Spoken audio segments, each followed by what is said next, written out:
Hip-hop music, which rose from the rubble of the boogie-down Bronx, is arguably the most dynamic endeavor by blacks in the post-civil rights era, especially by black youth. A mixture of music and culture, MC, rapping, DJ breaking, dancing, and graffiti, godfathered by DJ Kool Herc, and pushed and propelled by black and Latino youth, it became a billion-dollar genre displacing rock and roll and rhythm and blues within the music recording industry. Now 50 years old, it has set the cultural norms and reference points for young Americans, and in some cases for the world. It is, however, viewed by some as misogynistic, violent Negro music. For others, it is a music of resistance, articulating the grievances of the urban dispossessed, people often ignored by those in power. Whether good, bad, or ugly, it has refused to be ignored. However, a specter haunts hip-hop, the specter of phantom politics.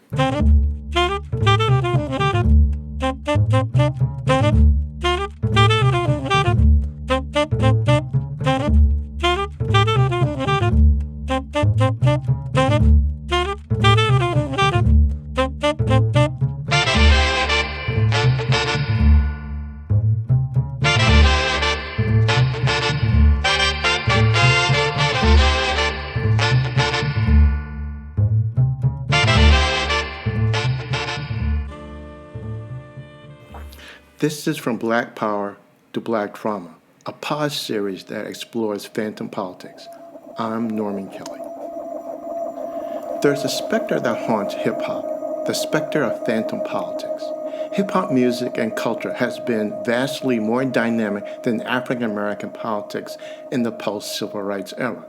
But hip-hop suffers from the same affliction that has bedeviled African-American politics in the post-civil rights era, namely phantom politics. Phantom politics, as covered in episode 4, is the appearance of political action that doesn't have a programmatic agenda or results in a change in altering political and or economic power dynamics. It is performative, often claiming to be a movement, i.e. a political movement. But a political movement, to quote Adolph Reed, is a force that has shown a capability over time of mobilizing popular support for programs that expressly seek to alter the patterns of public policy or economic relations. After the civil rights victory that ended Jim Crow segregation in the South and ensuring the right to vote and opening public accommodations in the North as well, the civil rights movement faltered in the second phase of promoting an economic agenda that wanted to address work and poverty.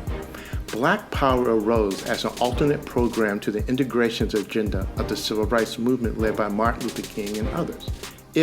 Black Power, insisted on black independence and was strong on black pride, black heritage, and consciousness, but abysmally weak on creating any structured organizations to actually achieve power. The legacy of Black Power tended to be rhetorically stronger than actual political accomplishments. After the defeat of Black Power by the mid-70s, African American politics began a train of pseudo-political events. The National Black Political Convention in 1972, to the presidential campaigns of Jesse Jackson in 84 and 88, to the Million Man March franchises in the 90s, to the numerous black leadership summits, to black agenda announcements. These pseudo-political events became the staple of black politics, all of which are the hallmark of phantom politics. Such events masked the reality that nothing was being done to address issues, especially in regard to the poor and working classes. African Americans had been incorporated into the political system without the benefit of creating independent organizations that could democratically pressure the system to address work and poverty. It is the appearance of political action, that is, phantom politics, meaning no actual mobilization or organizing is taking place in order to obtain power, to improve the lives and expand greater participation, that has defined much of the post-civil rights era. And this is where hip-hop entered. Hip-hop music and culture rose from the rubble of the Bronx during an era that saw the transformation of the black working class into the underclass. It also began during the deindustrialization of manufacturing, which hit New York City hard with the loss of 500,000 jobs. Hip-hop is the product of the generation that was born between 1965 and 1984, and they are the children of those adults who experienced the transformation of then Negroes into black people in the 1960s and 1970s. Both the generation and the music and culture of hip-hop were born into and came of age when phantom politics had defined Afro-American politics for nearly a generation. Those who had grown up with parents who had been more radically influenced by Black power and were influenced by the legacy of the political struggles of Black liberation era were left with no functional legacy of organizations or a political movement to deal with the realities of poverty, crime, drugs, social dysfunction, and police brutality. Different times produce different music. What's interesting about hip-hop is that some variant of the genre, let's call it nation conscious rap, is produced during the apolitical 80s and 90s. By apolitical, I mean decades where African Americans had independently demobilized themselves and had not created any significant political movements such as SNCC or SCLC or the Black Panther Party. The 60s not only witnessed the rise of new organizations and movements, but numerous songs and tunes that were the soundtrack of that era. James Brown, Say It Loud, I'm Black and I'm Proud. The Ball of Confusions by The Temptations. Sly and the Family Stones, Thank You for Letting Me Be Myself Again. Aretha Franklin's Respect. Marvin Gaye's What's Going On. Nina Simone's Mississippi Goddamn. And a classic, The Last Poets, Niggers Are Scared of Revolution. Hip-hop, on the other hand, interestingly, came into the world when African Americans, especially those at the bottom of the well, had become apolitical and had no significant mobilization. Yet Grandmaster Flash and the Furious Five produced a message. Run DMC rapped about hard times. And Public Enemy, arguably the most nation-conscious hip-hop act, delivered the word in The Night of the Living Bass Hit. And NWA produced arguably the most incendiary political song of that time, Fuck the Police. So what is it about hip-hop that makes it political, more activist than soul and R&B of yesteryear? Based on those definitions as I've heard them, there has to be such a thing as hip-hop politics. Harry Allen, hip-hop activist and media assassin, is a writer and producer, perhaps best known for his affiliation with the legendary hip-hop group Public Enemy. Allen is the founder of the turntablist septet Harbinger and an advisor to the upcoming Universal Hip Hop Museum. Because hip-hop itself is a form of politics. You can't have hip-hop without politics of the kind you described. Okay. Grandmaster Flash got power out of a lamppost. That's someone, acting to get power, literally, to get resources to create what's now known as hip-hop culture. He went on to explain hip-hop activism as such. What one could use hip-hop to activate for a cause in which one believes. So, for example, if one believes in hip-hop and one embraces hip-hop, one can identify other people who do and can then, on ideas that are related to hip-hop, or just one's, say, credibility within hip-hop, reach out to other people and encourage them and persuade them, or make an analogy between the things that one is getting or seeking with hip-hop culture. To my thinking, that would be utilizing hip-hop, to be active, to do something. Harry Allen then gave an example of how the personal can be political or the political can be personal. I met my wife at a voter registration drive in Harlem that was organized using hip-hop artists as part of the draw, as a way of getting people to a place where they could be registered. Artists would perform and, they would encourage you to go over there to the table to register. I mean, that could be seen as a form of hip-hop activism. And you could do that around anything at all which requires one to be active.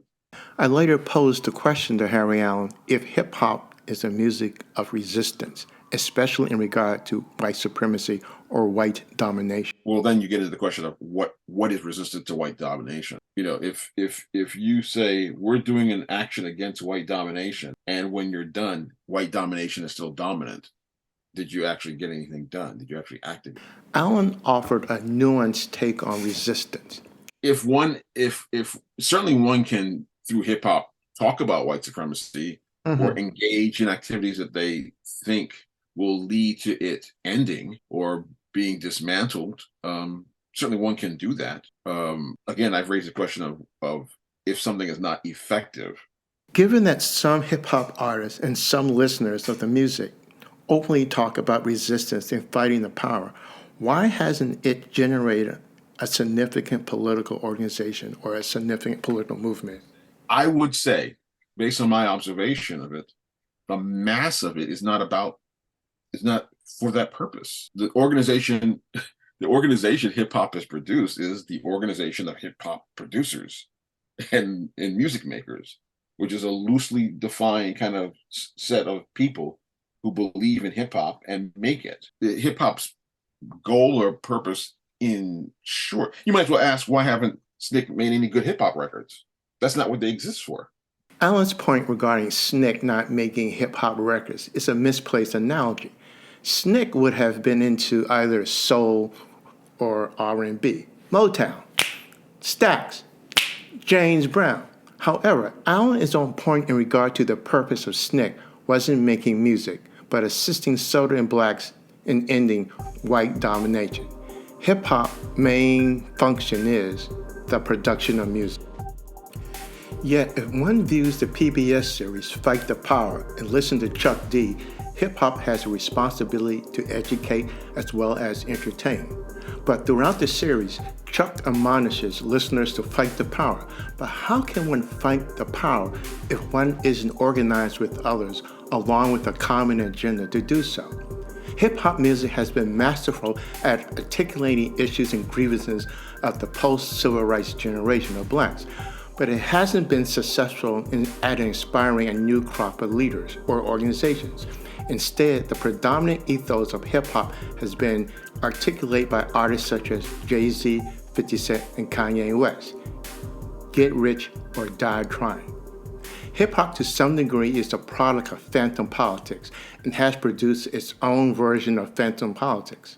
And there is no better version of this iteration of phantom politics than watching the PBS four-part series Fight the Power, How Hip-Hop Changed the World, produced by Chuck D and Laurie Bula. The series is an accounting of hip-hop politics, activism, and culture from its inception to the current era. I grew up in a musical household. My dad was a band director and a music educator. So I was in choirs and bands, throughout childhood into adolescence pretty much. Another person pulled into the mix about hip-hop is Cedric Johnson. He's a professor of Black Studies and Political Science at the University of Illinois in Chicago.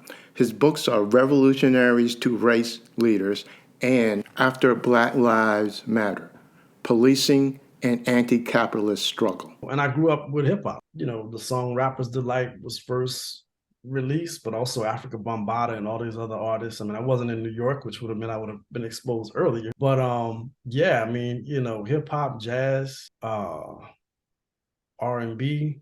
I grew up in the town where Zydeco music, began. So Zydeco was a big part of my childhood. And then we got into discussing the Noize, which is hip-hop, and what I have called over the years the political economy of black music, meaning how black music, in this case hip-hop, is situated in a capitalist mode of entertainment production. Murray Foreman has a book called The Hood Comes First, but there's a great chapter about that transitional moment in hip-hop when it goes from being underground local culture of the Bronx and the other boroughs of New York to becoming slowly a national industry, right? And that happens so fast. The pivotal point is the 1979 hip-hop tune Rapper's Delight, produced by Sylvia Robinson. Until then, hip-hop was a local underground music form. That tune began to change. But then that's quickly followed, right? You can almost see how people begin to pay attention. And when they see that it's viable economically, there's more and more investment by Hollywood, by, the music industry on both coasts, in hip hop. But like Foreman's chapter is great because he really gets into these early figures like Sylvia Robinson, right? So Sylvia Robinson of Sugar Hill Records kind of steps in and makes that first record. And, there's tons of debate among the old head hip hop, folks about that record and what it meant. On the one hand, it passed over the real practitioners, the real, people who were in parks and in basements and other community center parties who were doing the work. And it was like a prefab type of group, right? So Sylvia Robinson wasn't concerned about Grandmaster Caz or Cold Crush or whoever, to do the record. She basically found some guys and recorded, Rappers Delight. But in her doing that, and the high success it had, it opens up a path for Grandmaster Flash and the Furious Five and all sorts of other people to record on Sugar Hill Records, right? So there's that kind of there's a lot of contradictions, right? So she does it, it's kind of opportunistic, but then it creates opportunity for other artists.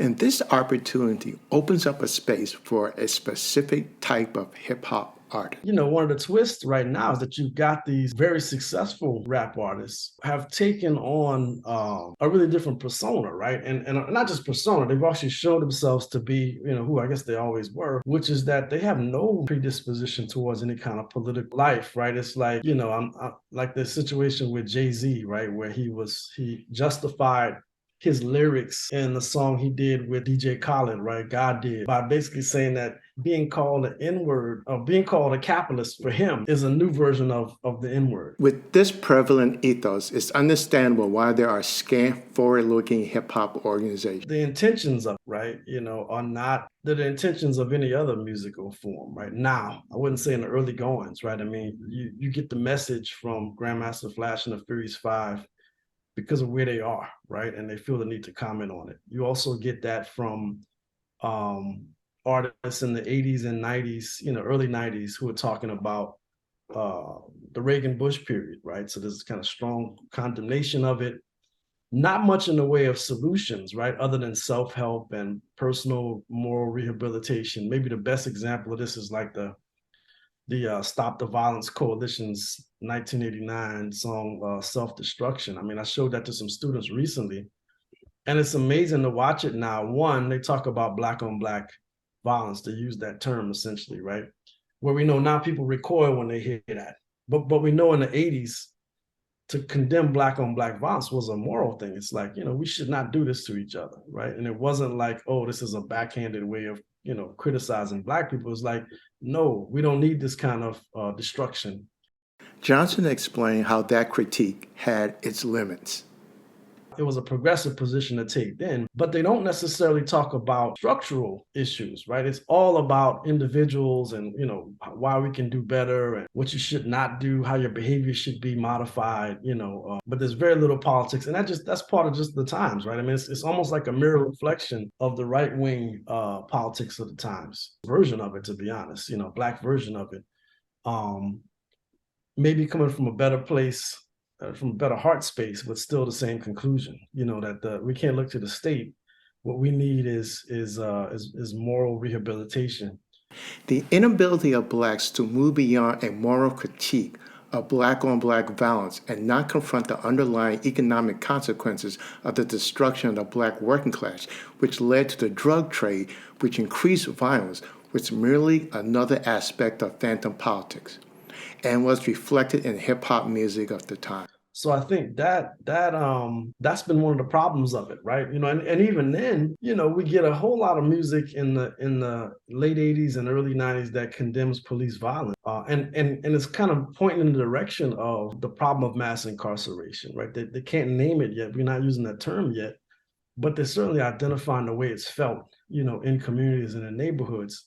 That hip-hop may be able to generate critiques, but not mobilization to correct problems, maybe due to the flaws of the form. Some of it is the flaws of the form, right? When you're seeking, as so many artists are, recognition and to make it, to become successful, there's a disincentive to do, things that aren't going to curry favor or find agreement among corporate executives, because they're the ones who in the final analysis are making a decision about what we hear.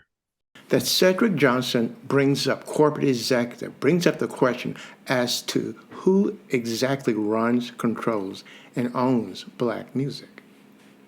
The music we hear, the stuff that becomes popular, the things that are played on radio stations, multiple times a day, is certainly driven by, market research, test audiences, and the machinations of corporate executives and what they want their bottom line to be, more so than what the artists may have in their hearts and minds, right? I think that's kind of like an overstatement. And why I always get frustrated when I hear hip hop artists now talk about the streets and, trying to connect their music to some sort of authentic place, when that's totally not the way the music industry operates. And they know that, right? They know that from their wardrobe budgets and the flights that they get to make trips to LA and New York City for different things. They know that they are just as enmeshed in,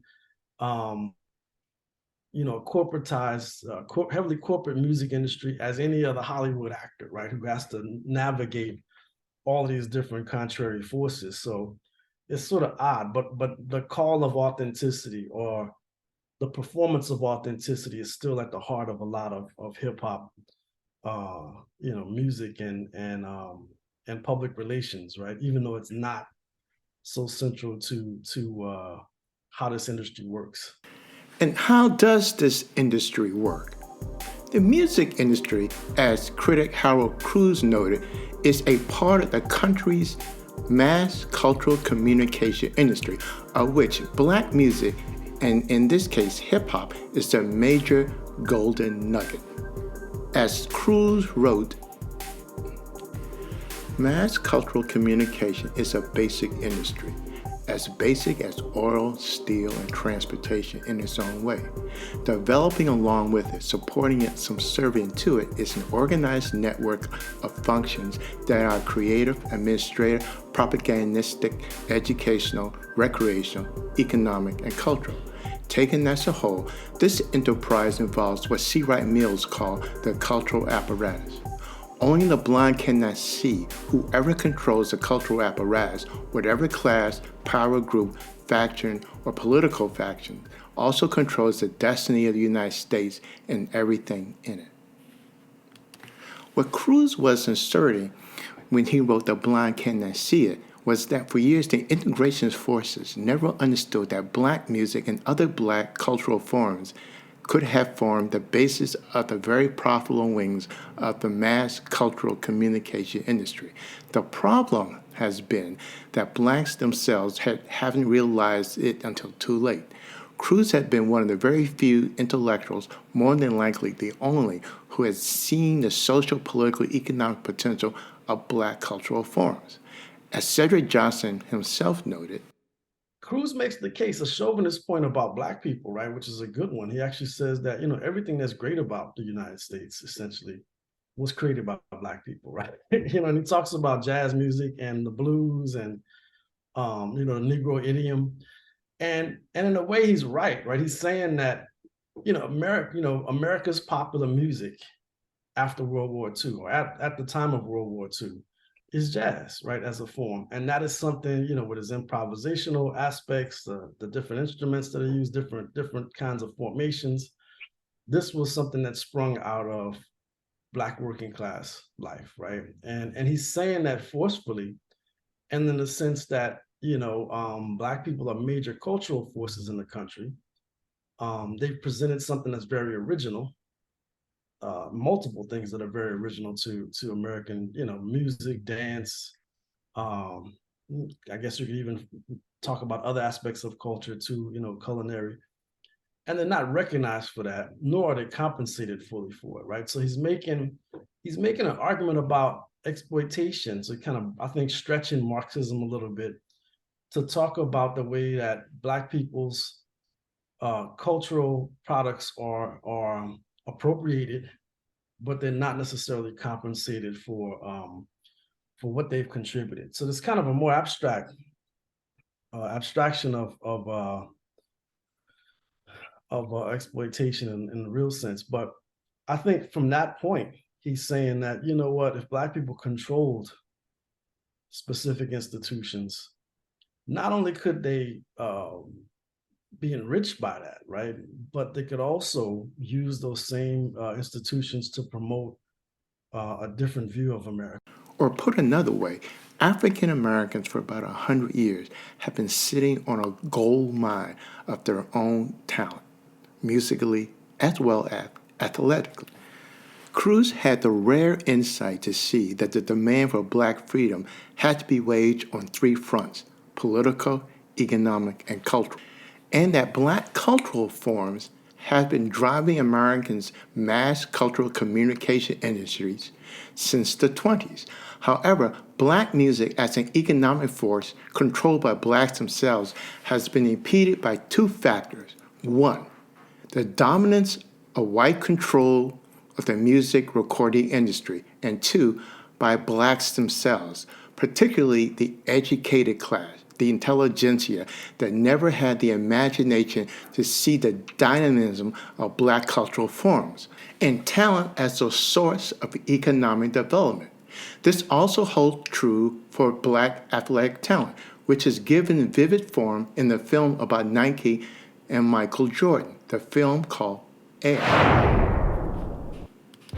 This has meant that Black music and Black musical talent has been ripe for exploitation because the educated class of Blacks have long held disdain and social contempt for the Black masses that have produced gospel music, blues, jazz, R&B, rock and roll, soul, funk, and hip-hop, and future forms to come.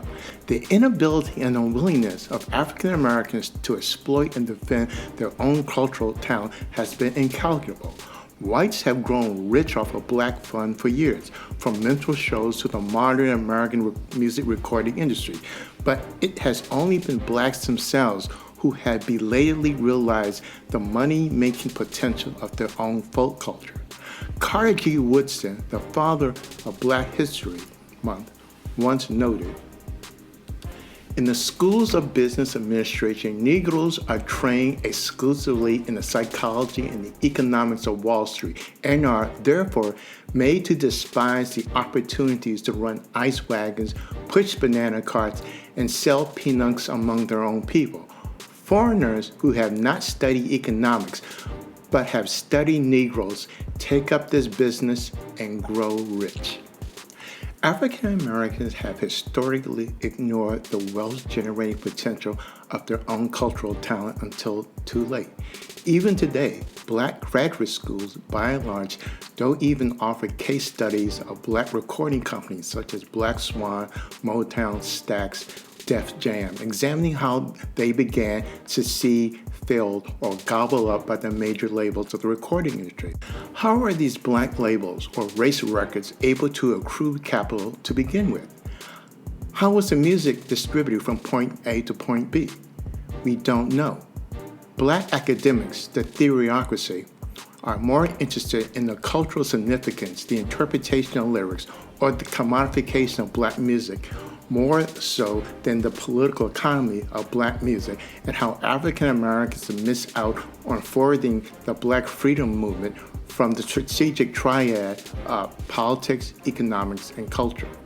The weak development of Black music as a source of potential capital is derived from the historical function that Blacks, while segregated, never developed Black music as part of a Black economy. As Du Bois himself speculated, it is quite possible that it could never cover more than a smaller part of the economic activities of Negroes. Nevertheless, it is also possible that this smaller part could also be so important and wield so much power that its influence upon the total economy of the Negroes and the total industrial organization of the United States would be decisive for the greater ends towards which the Negro moves. Today, the it is Black music. It has been a driving engine of the economic activities of Blacks that has had a profound influence on the American economy. When one considers how hip-hop, along with its fashion, style, and attitude, has become the preferred soundtrack for advertising, Black music is having an even greater impact than ever before, nationally and internationally. However, it is not an empire in which Blacks themselves control. Or put another way, Blacks have become, despite their contribution to American culture, glorified employees of their own culture. I want to thank my guests Harry Allen and Cedric Johnson. This has been From Black Power to Black Trauma. I'm Norman Kelley. Thank you for listening. Swoosh sound by Emin Yildirim.